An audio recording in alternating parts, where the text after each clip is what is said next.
Through the telemedicine program, we've been able to build capacity in our region by reaching out to our family physicians who are increasingly more comfortable in taking care of individuals who suffer from mental health issues.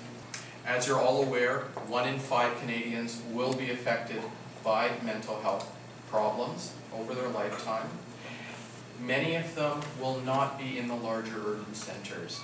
And I think it's important that we allow people who are further away to receive the quality of care and the expertise of the Royal in order to best be served.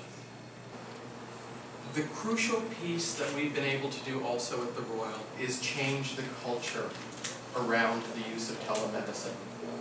Increasingly, our clinicians are coming to us with innovative ideas on how they can deliver service outside of our walls.